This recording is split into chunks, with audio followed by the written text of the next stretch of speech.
우리 하나님 앞에 우리의 모든 삶의 목적은 하나님을 찬송하는 것인 줄로 믿습니다.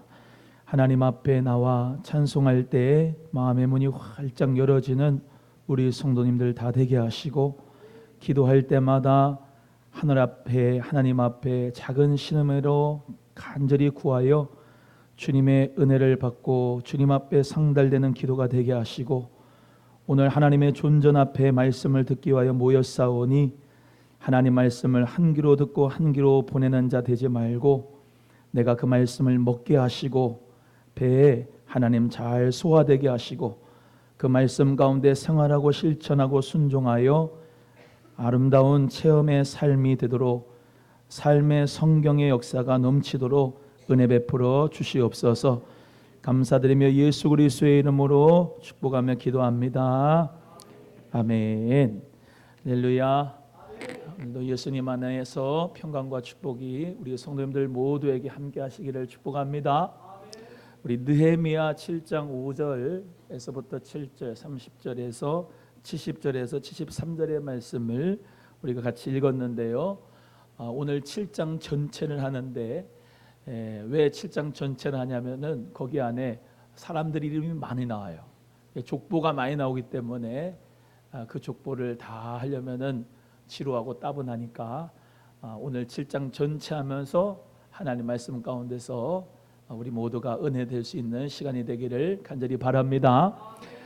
성전과 성벽이 완공되고서 저번 주에 말씀드린 것이 뭐냐면은 노래하는 자들, 찬송하는 자들, 그리고 성전의 문지기자, 성벽의 문지기들을 세웠다. 그리고 하나니와 하나냐 같은 그런 행정가들을 세웠다. 그래서 이 예루살렘 성을 방비했다. 그렇게 말씀을 드렸습니다. 그래서 이 나라와 민족의 지도자들, 그리고 가정의 지도자들, 그리고 교회의 영적인 지도자들이 잘 세워져야 하나님 앞에서 다시 새로운 부흥의 역사가 나라와 한국교회에 일어날 수 있다. 그 말씀을 드리면서 여러분이 여러분의 심령과 여러분의 가정의 리더로서 믿음 안에서 잘 원수 마귀의 괴계 가운데서 잘 지키고 음부의 권세가 이기지 못하도록 성령 안에서 우리 모두가 승리해야 된다. 이렇게 말씀을 드렸습니다. 오늘 본문의 말씀에서는 이렇게 느헤미야가 이제 가정의 지도자들, 행정가들, 그리고 영적인 지도자들, 노래하는 자들, 성전 문지기자를 잘 이렇게 임명하고 나서 이 수를 세하려 보는 인구 조사를 시작하게 되는데, 왜 인구 조사를 했느냐라고 하는 것에 대해서 많은 우리가 의문이 날 거예요. 보통 인구 조사를 한다 그러면은 성경에서 나오는 케이스들이 별로 좋은 케이스가 되지 않습니다. 그래서 다윗의 인구 조사라든지 이런 것들을 보면 하나님 앞에 교만한 마음으로 자기의 군사력을 과시하거나 자기들의 국방력을 과시하기 위해서 군사들을 세워서 이런 인구 조사를 해서 약 80만 명이 되고 하면은 참 우리나라가 대단한 나라다. 그러면 내가 왕으로서 참 잘하고 있구나, 교만할 수가 있는 인구 조사였기 때문에 별로 싫어하지만, 오늘 본문의 말씀에 나오는 느헤미야 같은 경우는 너무나도 하나님의 귀한 감동 가운데서 인구 조사를 했습니다. 그래서 이 인구 조사는 하나님 앞에 칭찬을 듣는 인구 조사였어요. 왜냐하니까 예루살렘 성벽은 다 방비가 되었는데 인구가 너무 적은 거예요. 그래서 각기 흩어져 있는 모든 백성들에게 예루살렘으로 돌아오라고, 예루살렘으로 돌아와서 이 성벽을 지키라고, 이 나라를 지켜야 된다고, 하나님의 성전을 지켜야 된다고 하는 그런 사명을 가지고 느헤미야는 인구 조사를 하게 된 거죠. 그래서 오늘 본문 말씀에 쭉 7장에 나타나는데, 처음으로 예루살렘에 돌아온 자들, 그 사람들의 이름과 가게, 계보가 나와 있어요. 그리고 두 번째가 이 제사장들과 레위인들이 계보가 나타나 있어요. 그래서 거기 제사장들과 레위인들의 계보를 통해서 이제 기록이 되어져 있고, 세 번째가 이제 각종 성전에서 잡일을 하는 보조자 계급인 느디님인 사람들의 계보가 나와요. 성전에서 성막에서 수고한 그런 노래하는 자들, 성전 문지기들, 저희 이번 주 내내 새벽 설교 때 이 말씀을 드렸었습니다. 찬송하는 자들은 그때 성막에서 성전에서 24시간이니까 교대로 골방에서 거주하면서 주야로 찬송을 했다 그랬어요. 주야로 찬송을 했고, 성전의 문지기들도 24반차에 따라서 24시간 내내 성전의 문들을 지켰다, 그렇게 말씀을 드렸었습니다.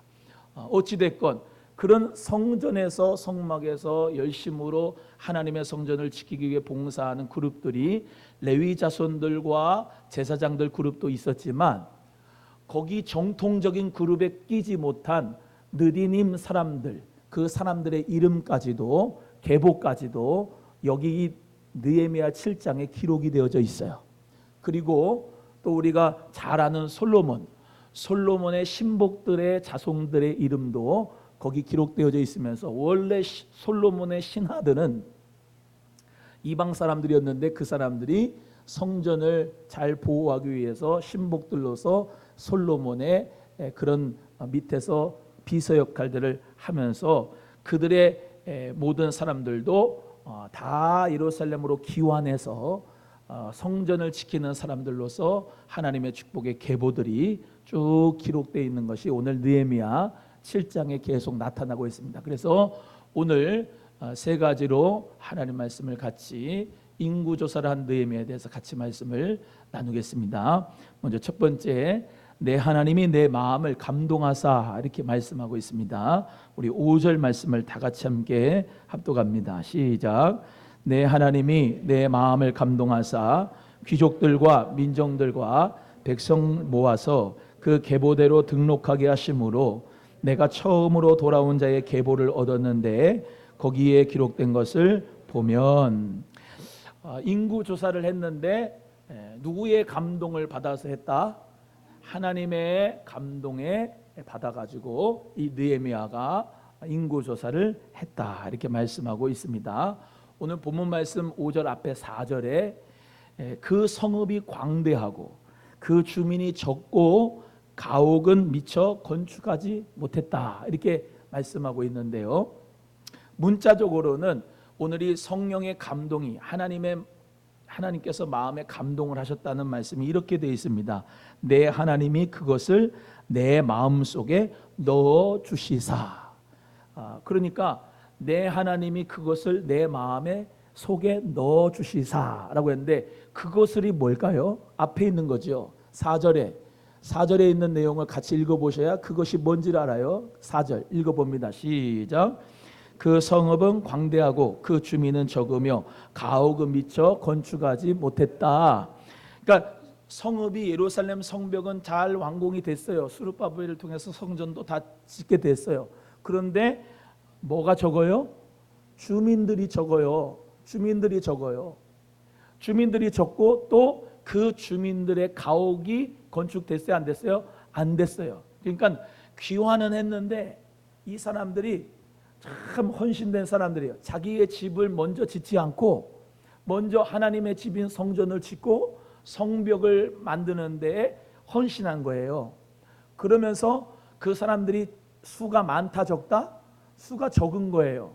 그러니까 예루살렘 성벽을 짓는 데에 수가 적어가지고 고생을 하고 참 힘들게 했어요. 그래서 그것을 뭐예요? 하나님이 느헤미야 마음속에다가 넣어주셨다. 그거를 하나님의 마음에 감동하셨다, 이렇게 성경에 기록이 된 거예요. 그러면 여러분이 생각할 때 이게 무슨 말씀 같습니까? 하나님이 이스라엘 사람들을 바벨론 포로에서 돌아오게 하셨지만 그 바벨론에서 돌아와가지고 고생한 그 사람들, 성벽 건축을 위해서 고생한 그 주민들, 그리고 그 주민들이 적은 것에 대해서, 그리고 또 다른 나라의 외적의 침입에 대한 것에 대해서 너무나도 안타까운 마음으로 느헤미야가 지금 고민하고 있는 거예요. 그러니까 어떻게 하면 이 나라를 세울까? 어떻게 하면 하나님의 성전이 무너지지 않게 될까? 그리고 우리 백성들이 어떻게 하면 잘 살 수 있을까?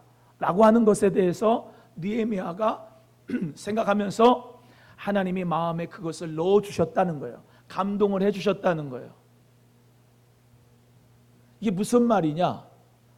느헤미야는 인구조사를 함으로 말미암아, 인구조사를 해야 되는 그런 사명을 감당함으로 말미암아 이제 다시 인구의 재배치를 해서 성벽을 잘 방비하고 성전을 잘 관리하고, 그리고 이 나라의 백성들도 복을 받고 살고 이 나라의 백성들도 안전하게 거할 수 있는 그런 일을 위해서 인구조사를 시작했다는 거예요. 이해가 되시면 아멘. 그래서 이 느헤미야는 하느님을 위로는 경외하고, 그리고 귀한 그 백성들은 너무나도 사랑하고 긍휼의 마음을 가지고, 그리고 그 어떤 외적의 어떤 대적의 원수에게도 빼앗기지 못하도록 해야 될 사명을 가지고 밤새도록 늘 일어서나 앉으나 늘 밥을 먹거나 안 먹거나 늘 생각하는 게 뭐냐면은 하나님하고 이 백성들을 생각했다라고 하는 것을 우리가 생각할 수가 있어요. 그러면서 하나님이 그것을 그 마음속에다가 넣어주신 거예요. 여러분, 우리도 하나님을 사랑하는 마음, 이웃을 사랑하는 마음, 교회를 사랑하는 마음이 성령님께서 여러분에게 각자에게 넣어주시기를 주님의 이름으로 소원합니다. 교회를 지켜야 되겠다. 이 나라 민족을 지켜야 되겠다. 다시는 이 나라가 포로로 끌려가면 안 되겠다. 다시는 하나님의 성전이 무너지면 안 되겠다. 그런 간절한 마음을 가지고 하나님 앞에 기도하면서 지혜를 받으면서 성령의 감동으로 인구조사를 꼭 해봐야 되겠다라고 하는 그 감동이 그에게 있었다는 겁니다. 다윗과는 완전히 달랐어요.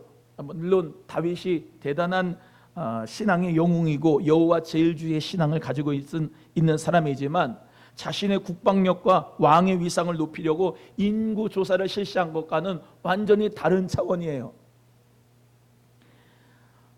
비록 이 느헤미야는 다윗과 솔로몬 같은 대단한 위상을 드러낼 수 있는 그런 숫자가 아니에요.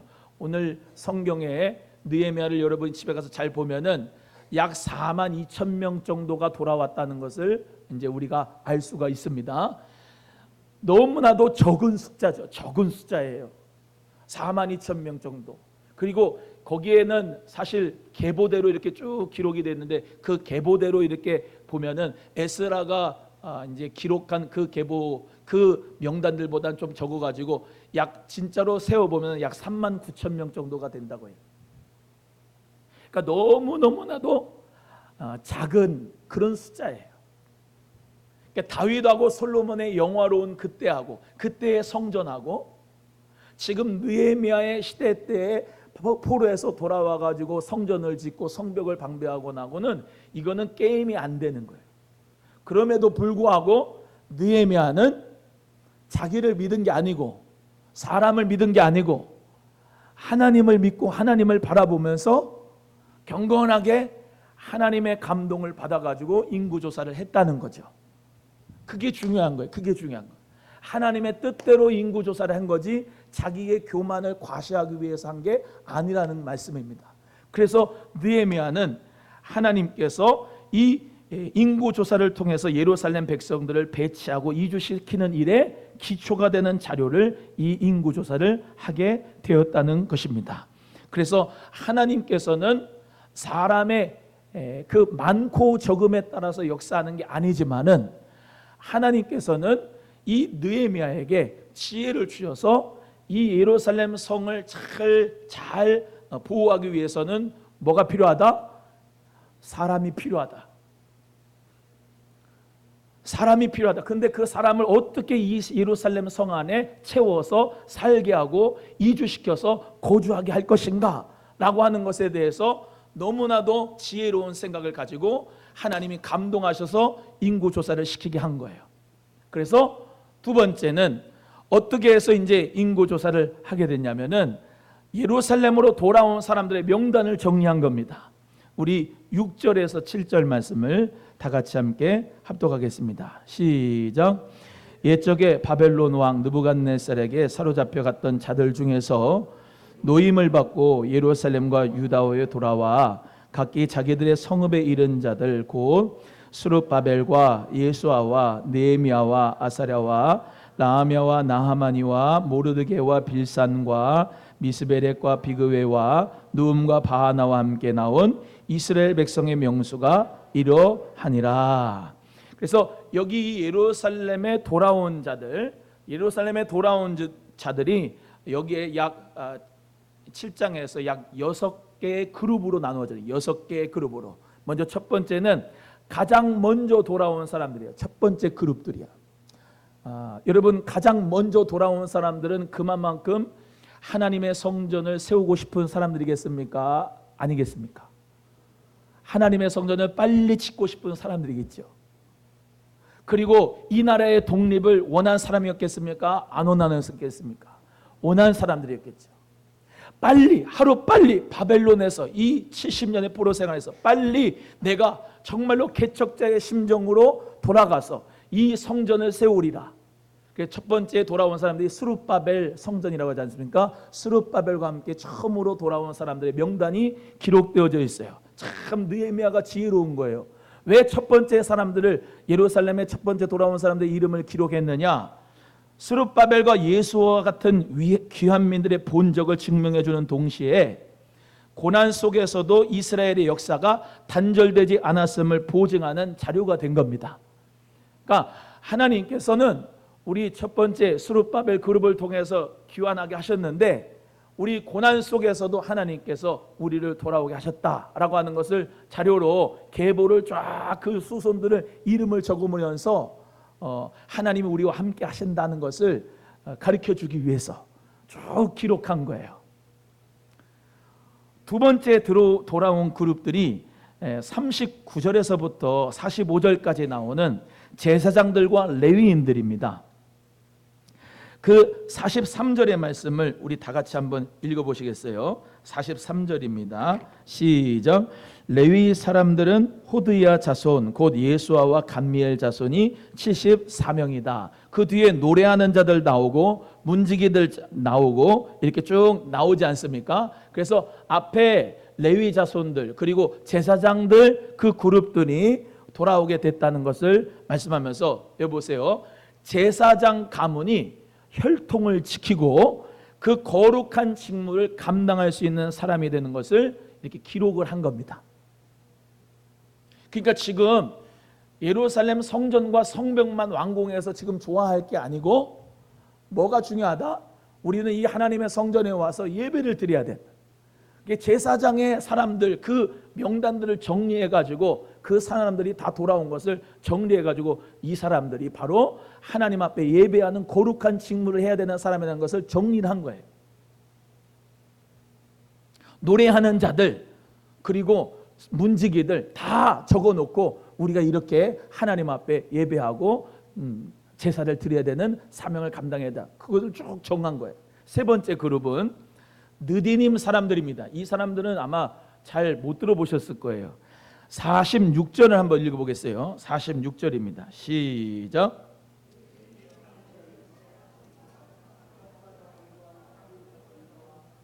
여기에 보시면은 자손들 이름이 나오는데 생전 처음 들어보는 이름들 많이 나오죠. 느디님 사람들인데 이 느디님 사람들이 어떤 사람이냐면 여기 보세요.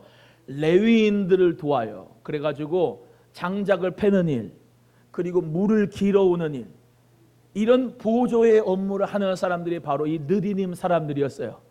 그러니까 예루살렘의 성전 그 성전을 잘 사명을 감당하기 위해서 어떤 사람들이 꼭 필요했느냐 하면은 나무 패는 것도 중요하잖아요. 그래가지고 번제를 하려면은 닷땔감도 필요하고요. 또 어떤 사람도 필요해요. 물 길어 오는 사람들, 물두멍에다가 물을 갖다가 채우는 사람들 필요하잖아요. 그런 사람들이 느디님 사람들이었다는 거예요. 그 사람들의 족보도 그 사람들의 명단도 여기 느헤미야가 족보를 잘 정리해가지고 세웠다는 거예요. 네 번째 그룹은 솔로몬의 신하의 자손들이라고 그랬어요. 57절을 한번 읽어보겠습니다. 57절입니다. 시작. 솔로몬의 신하의 자손들은 소대 자손과 소베렛 자손과 브리다 자손과 쭉쭉쭉 솔로몬의 자손, 솔로몬의 신하의 자손들이 있는데 솔로몬 왕 때 왕의 노예였던 사람들입니다. 그런데 이 사람들이 새로운 유다 공동체 건설하는 데 있어서 동참할 수 있게 된 거예요. 그래서 어떻게 보시면 바벨론의 포로로 갔어요. 솔로몬의 노예들이. 그러면 거기서 사는 게 좋겠어요? 아니면 다시 돌아와 가지고 또 솔로몬의 그 식구들의 노예가 돼서 사는 게 더 좋겠어요? 여러분 생각할 때 그냥 바벨론에 있는 게 낫잖아요.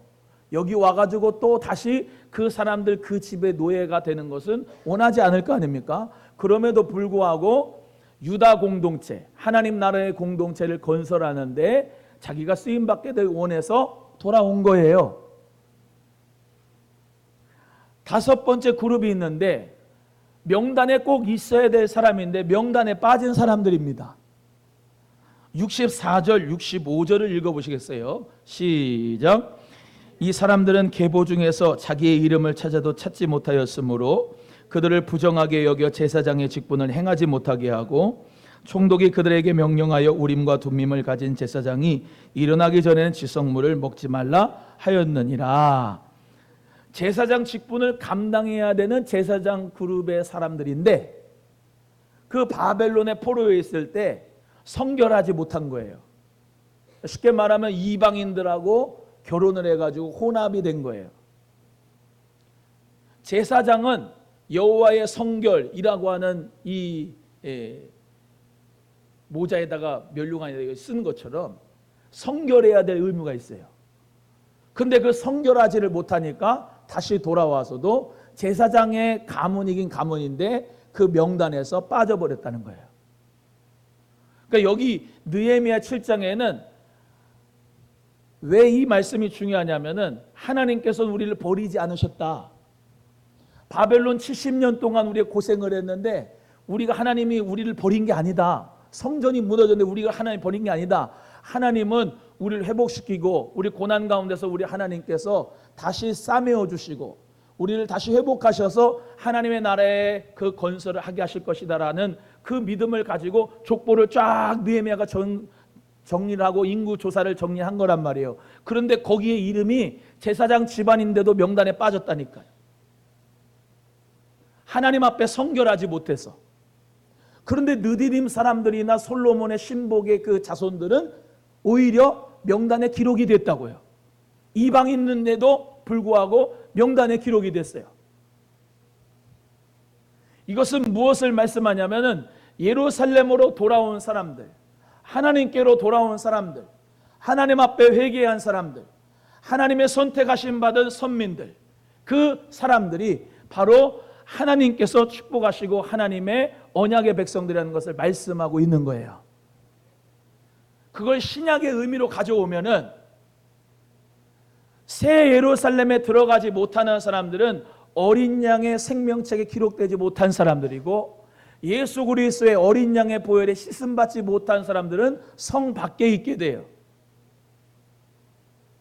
아무리 제사장 그룹이라 할지라도, 아무리 자기가 목사라 할지라도, 장로라 할지라도, 집사라 할지라도, 성도라 할지라도 하나님 앞에 그 마음이 돌아오지 않은 사람은, 회개하지 않은 사람은, 예수 그리스도의 보혈로 씻음받지 않은 사람은 새 예루살렘 성으로 들어갈 수가 없다는 거예요. 명단이 없다는 거예요. 생명체에 기록되지 않는다는 거예요. 그러나 거꾸로 이방인들이라도 예수 그리스도를 믿는 자들, 할렐루야,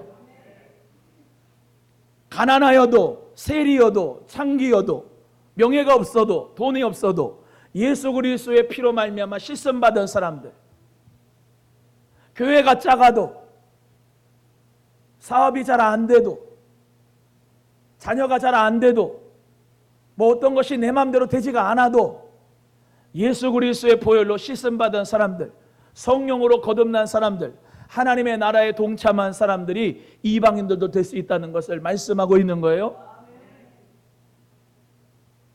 그래서 이사야 5장 11절의 말씀에도 여호와께 구속된 자들이 돌아와서 노래하며 시온에 들어와서 머리에 영영한 기쁨을 쓰고 즐거움과 기쁨을 얻으리니 슬픔과 탄식이 달아나리로다 라고 말씀하고 있고요. 호세아 6장 1절에도 오라 우리가 여호와께로 돌아가자.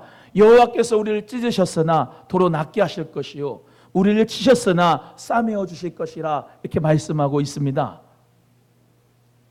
이사야 55장 7절의 말씀에도 악인은 그 길을 불의한 자는 그 생각을 버리고 여호와께로 돌아오라 그리하면 그가 긍휼히 여기시리라 우리 하나님께로 나오라 그가 널리 용서하시리라 라고 말씀하고 있는 것입니다. 여러분 구약 성경에서 하나님 앞에 돌아오라 한 그 그룹들이 어떤 그룹들인지 아세요? 저기 엄한 무슨 함 족속들 저 에돔 족속들 그런 사람들한테 돌아오라는 게 아니에요. 이스라엘 백성들 그 사람들 보고 너희들이 여호와께로 돌아오라 라고 말씀합니다. 지금도 똑같아요. 예수 그리스도를 믿고 하나님의 자녀된 성령 받은 너희들아 여호와께로 돌아오라. 하나님께로 돌아오라. 뭐가 돌아와야 돼요? 마음이 돌아와야 돼요. 할렐루야. 하나님을 사랑하는 마음이 돌아와야 돼요. 한국교회가 소망이 되고 희망이 되어야 되는 이유도 그겁니다. 믿지 않는 사람이야 자기 먹고 싶은 거, 가고 싶은 거, 취하고 싶은 거 마음대로 살아요. 그러나 교회는 하나님 앞에 돌아와야 돼요. 교회가 돌아오고 주의 종들이 돌아오고 목사님, 장로님들이 돌아오고 성도님, 권사님들이 하나님 앞에로 돌아와야 한국교회에 희망이 있고 소망이 있는 거예요. 하나님은 항상 말씀하시는 거예요. 택한 백성들에게 돌아오라고. 물론 믿지 않는 사람들도 돌아오라 하지요. 주님 앞에 돌아오라 하는데 항상 하나님께서 이 구약 성경에 늘 하시는 말씀이 뭐냐? 너희는 나에게로 돌아와라. 여러분 하나님 앞에 지금 돌아오고 있습니까? 돌아왔습니까?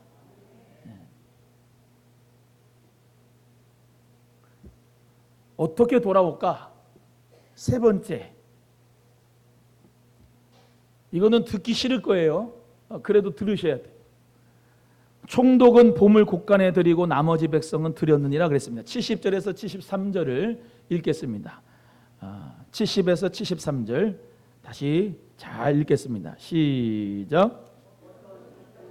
역사를 위하여 보조하였고 총독은 금 1000 드라크마와 대접 50과 제사장의 의복 530벌을 봄을 곡간에 드렸고 또 어떤 족장들은 금 2만 드라크마와 은 2200만회를 역사 곡간에 드렸고 그 나머지 백성은 금 2만 드라크마와 은 2000만회와 제사장의 의복 67벌을 드렸느니라. 이와 같이 제사장들과 레위 사람들과 문제기들과 노래하는 자들과 백성 몇 명과 느디님 사람들과 온 이스라엘 자손들이 다 자기들의 성읍에 거주하였느니라. 아멘. 여기 말씀해 보시면은 총독들이 역사를 위하여 이 성벽 역사를 만들기 위하여 보조하였다. 총독은 금 1000 드라크마를 드리고 대접 50을 드리고 제사장 의복을 530벌을 보물 곡간에 드렸다. 족장들은 금 2만 달란트 드라크마를 드렸다. 쭉쭉 하면서 돌아온 사람들이 헌물을 드렸다고 이렇게 기록이 되어 있어요. 유다로 돌아온 자들이 하나님께 봉헌한 내역이 기록되어 있습니다. 지도자들 중 족장, 총독이 금과 은을 봉헌하였고 제사장들의 의복을 봉헌하였어요. 지도자들의 정성을 다한 봉헌은 유다 부흥을 위한 기폭제가 되고 나머지 백성들도 어려운 상황 속에서 최선을 다해 예물을 마련하여 하나님께 드렸습니다. 하나님 앞에 돌아오라라고 하는 말씀이 말라기에 많이 나와요. 말라기 3장 7절에 성경에 이렇게 기록되어 있습니다. 만군의 여호와가 이르노라 너희 열조의 날로부터 너희가 나의 규례를 떠나 지키지 아니하였도다. 그런즉 내게로 돌아오라. 그리하면 나도 너희에게로 돌아가리라 하였더니 너희가 이르기를 우리가 어떻게 하여야 돌아가리까? 하나님께서 말씀하시는 거예요. 야, 너희들이 나에게 돌아와라. 왜 나의 규례를 떠났니? 나에게로 돌아와라. 하나님 말씀하신 거예요. 내게로 돌아오면 나도 너에게로 돌아갈 거야 라고 말씀하는 거예요. 이 백성들이 뭐라고 하냐면 우리가 어떻게 돌아가야 됩니까? 하나님 앞에 어떻게 돌아가야 됩니까? 라고 물어봤어요. 그때 하나님께서 말라기 3장 8절에 이 말씀합니다. 사람이 어찌 하나님의 것을 도적질하겠느냐? 그러나 너희는 나의 것을 도적질하고도 말하기를 우리가 어떻게 주의 것을 도적질하였나이까 하도다. 이는 곧 11조와 헌물이라. 듣기 싫은 이제 내용 하는 거예요.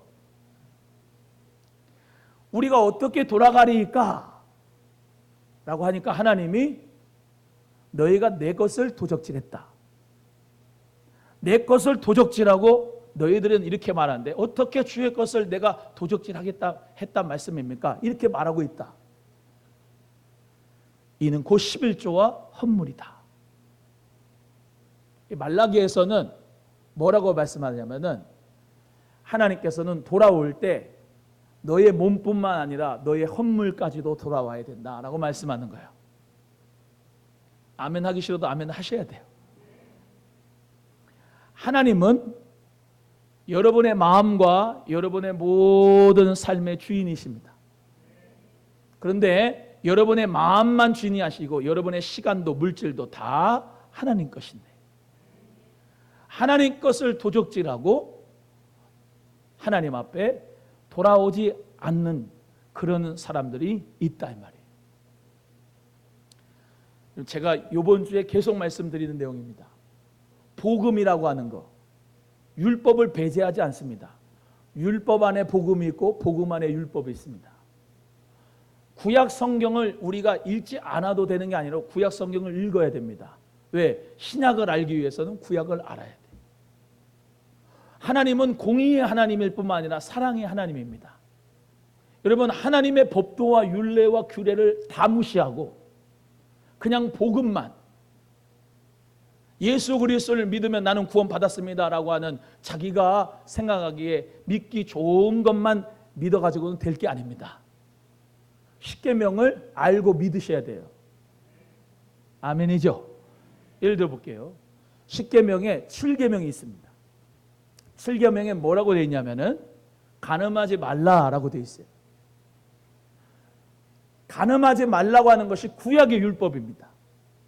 신약에 와서는 예수님께서 간음을 뭐라고 말씀하냐면은 생각으로도 여자에게 음욕을 품기만 해도 너는 간음했다 이렇게 말씀합니다. 그러면 어떤 법이 더 높아요? 예수 그리스도의 법이 더 높아요. 믿어지면 아멘. 도적질하지 말라라고 하는 8계명을 주셨어요. 그 10계명의 8계명을 이해하고 믿으면 우리가 신약에 와서 예수님께서 뭐라고 해요? 너희가 박하와 회향과 근처의 11조를 드리고 바리새인들보다 그 의가 더 의롭지 못하면 너희는 구원에서 탈락이다 말씀합니다. 그 뭐냐면 예수님께서는 율법보다 더 좋은 그리고 더 귀한 그리스도의 법을, 생명의 성령의 법을 우리에게 주신 줄로 믿습니다. 그러므로 우리 모두는 다 하나님 앞에 돌아올 때 이 총독들, 백성들, 제사장 그 의복을 드리고 보물 곳간에 드리고 정말로 자기들의 모든 것 형편이 어렵지만은 하나님의 나라 건설을 위해서 믿음으로 드렸던 귀한 믿음의 사람들처럼 하나님 앞에 저와 여러분도 주님 앞에 몸도 마음도 물질도 시간도 다 돌아올 수 있기를 예수 그리스도의 이름으로 축원합니다. 옆에 분에게 듣기 싫지만 들어야 됩니다. 시작. 믿기 싫지만 믿어야 됩니다.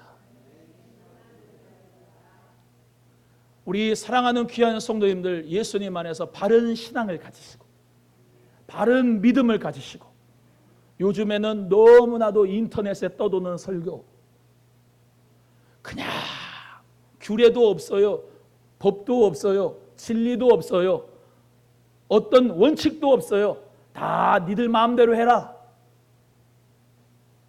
그러면서 설교하는 것들이 너무나도 많은데 우리 성도님들은 하나님 말씀 안에서 내가 듣기 싫은 설교도 하나님 말씀 가운데 들어서 내 입에서는 쓰나 여러분 마음속에는 양약이 될 줄로 믿습니다.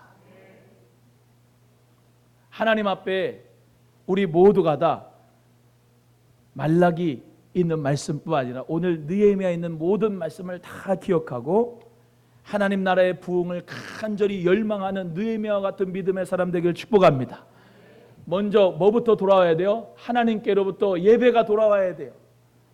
내가 하나님 앞에 돌아와요. 몸이 돌아와야 돼. 예루살렘으로 다 돌아와라. 느헤미야가 지금 강권에서 부르고 있잖아요. 지금 교회가 무너진다. 교회가 무너진다. 돌아와라. 너희들이 없으면 아무리 물질적으로 성벽을 쌓은들 무슨 소용이 있겠느냐. 거민들아 돌아와라. 이 교회를 지켜다오. 이 나라를 지켜다오. 예루살렘으로 돌아와라. 사람 수가 적다. 이해가 되고 믿어지면 아멘. 그리고 방비하라. 방비해가지고 너희들 모두가 다 힘을 합쳐가지고 같이 헌물을 하고 해서 이 예루살렘 성벽을 지켜라. 나라를 지켜라. 교회를 지켜라. 라고 말씀하고 있는 것이에요. 사랑하는 우리 귀한 성도님들, 나라를 누가 지켜요? 내가 내 가정 지켜야 돼요. 할렐루야. 교회를 누가 지켜요? 내가 이 교회를 지켜야 돼요. 할렐루야. 엊그저께 비 엄청 많이 왔잖아요. 물이 확 교회 성전에 들어왔어요. 물이 한간했어요. 새벽에 오신 성도님들은 와가지고 물 퍼내려고 같이 대걸레질하고 닦아냈어요. 오늘도 비 많이 온다 그래서 토요일날 오후에 저 정문으로 물이 들어와가지고 인조잔디는 다 걷어내고 거기다가 모래 이렇게 갖다 놓고 그리고 교회를 지키는 분들이 있어요. 여러분, 예수 그리스도를 믿는 것은요, 구약의 그 바탕 위에 신약이 있는 거예요. 요즘에는 너무나도 지 맘대로 믿어요. 강대상도 그냥 다쳐버리고 와가지고 난리를 치고, 성물도 성물이 아니에요. 이제 그냥 다 그냥 도구라 그래가지고 그냥 절약도 하지 않고 지기 맘대로 그냥 쓰고, 예배당도 성전의 개념이 다 없어지니까 예배당도 그냥 쓸고 닦고 하는 사람도 없고, 다 큰 교회 같은 경우는 용역 줘가지고 청소부 보고 청소하라고 그러고, 주방 봉사하는 사람 없고 밥도 그냥 다 사서 먹어야 되고, 점점 더 기계적으로 가요. 공동체라고 하는 것이 사라지고, 예수 그리스도께서 기뻐하시는 교회가 되어야 될 줄로 믿습니다. 하나님의 사람들은요, 말씀의 바탕 위에 믿음을 써요. 여러분, 느헤미야의 믿음하고 우리의 믿음을 좀 비교해 봐요. 그때 당시의 구약의 성도들하고 우리의 믿음하고 비교를 해보자고요. 우리가 맨날 구약의 성도들 우습게 생각하잖아요. 지금은 제가 볼 때 구약의 성도들보다 현찮은 믿음이에요. 저부터 시작해서 다. 신약의 교회 성도들은요, 초대교회 성도들은 죽고 순교하면서 예수 그리스도를 믿었어요. 할렐루야. 그 믿음이에요. 제일로 고차원적인 믿음이요. 사랑하는 우리 성도 여러분, 성령의 시대, 교회의 시대 살고 있는데 지금이 꼭 라오디게아 교회 시대 같아요. 뜨뜻미지근한 신앙, 모이지도 않고 흩어지지도 않고 아무것도 안 하는, 아무 능력이 없는 시대 교인들. 여러분, 우리 모두 다 주님 말씀 앞에서 회개하는 역사가 있기를 주의 이름으로 소원합니다. 찬양대 1시간 한 곡 부르고 찬양 안 하고 그냥 노래방 가서 노래 부르고, 그거 소용없다니까요.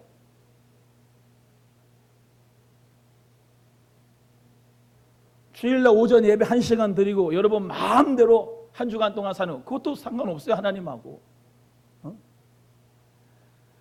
우리 모든 삶 속에서 예수 그리스도를 잘 믿고 여러분의 삶 속에서 거룩한 영향력을 발휘할 수 있는 하나님의 거룩한 성전이 될 수 있기를 주의 이름으로 소원합니다. 옆에 분에게 정신 차리고 신앙생활 합시다. 시작. 정신 차리셔야 돼요. 예수님 똑바로 잘 믿으셔야 된다고. 그냥 믿음을 가지려면 가지고 말려면 말고, 봉사를 하려면 하고 말려면 말고, 11조도 하려면 하고 말려면 말고, 주일날 오려면 오고 말려면 말고, 지 마음대로 신앙생활을 하는 거예요. 자기 마음대로. 어떤 원칙과 규례와 율법과 어떤 무슨 이 하나님이 해주시는 법칙이 없어. 다 지금 포스트 모더니즘이라 그래요. 진리를 싫어하세요. 그래서 요즘에 뭐라고 그러냐면 포스트 트루스 시대예요. 포스트 트루스가 뭐냐? 진리가 트루스인데 포스트 지나갔다. 진리라고 하는 것을 생각하지도 않는 시대예요. 지금 그냥 다 개인적인 소확행. 내가 행복하면 돼. 소소하게 확실한 행복 내가 찾으면 돼. 말씀이 없어. 기준이 없어. 여행 가서 맛있는 거 먹으면 행복하고, 배달시켜서 음식 먹으면 행복하고, 주일날 교회 안 오고 그냥 내 마음대로 살아가면 그게 행복이고, 등산 가고 낚시 가고 놀러 다니고. 어디 예수님 믿는 사람들이, 하나님 믿는 사람들이 그런 행복을 가져다가 행복이라고 얘기를 했습니까? 이스라엘아 너는 참 행복자로다. 너와 같이 구원 얻은 백성이 누구냐? 신명기 33장 29절의 말씀에, 시편 1편 1절에 행복하여라. 복 있는 사람은 악인의 꾀를 듣지 않냐고, 죄인의 길에 서지 않냐고, 오만한 자의 자리에 앉지 않냐고. 그 다음에 뭐예요? 그 다음에 몰라요? 오직 여호와의 율법을 즐거워하여 그 율법을 취하로 묵상하는 자로다. 할렐루야. 행복한 자가 누구라? 복 있는 사람이 물질의 복 얘기하는 게 아닙니다. 거기서 복은 행복이에요. 행복. 행복하여라. 행복 있는 사람은 누구라? 악인의 꾀 쫓지 않고, 죄인의 길 가지 않고, 오만한 자의 자리에 앉지 않고. 뭐를 묵상하는 자다? 하나님 말씀을 묵상하고 하나님 말씀대로 사는 자가 행복한 사람이다. 여러분, 그런 믿음의 사람이 되시기를 주님의 이름으로 간절히 소원합니다. 저도 여러분도 다 정신 차려야 돼요. 하나님 앞에 그 말씀의 행복을 아는 자가 돼야 돼요. 기도의 기쁨을 아는 자가 돼야 돼요. 기도하러 모입시다. 기도하러 모이고. 아멘. 전도하러 갑시다. 전도하고. 생명을 살립시다. 생명을 살리고. 구제합시다. 구제하고. 여러분, 오늘 본문의 말씀대로 저와 여러분 모두가 그런 믿음의 사람 되기를 축복합니다. 한 가지 예화만 하고 끝나겠습니다. 영국에 어떤 농부가요, 소를 길러요. 소를 길렀는데 새끼를 2마리를 낳았어요.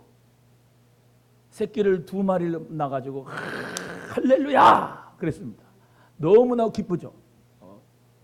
너무 기뻐가지고 부인이 났대. 여보 소가 새끼를 낳았는데 2마리 낳았어. 너무 감사하다. 너무 감사하다. 그러니까 한 마리는 하나님 앞에 드리고 한 마리는 내가 갖자. 좋아요. 한 마리는 주님께 드립시다. 그랬어요. 그리고 키웁니다. 근데 소 한 마리가 비실비실 앓는 거예요. 비실비실 앓다가 죽어버렸어. 그러면서 이 남편 농부가 부인한테 이렇게 얘기하는 거예요. 여보 주님께 드릴 소가 죽었어.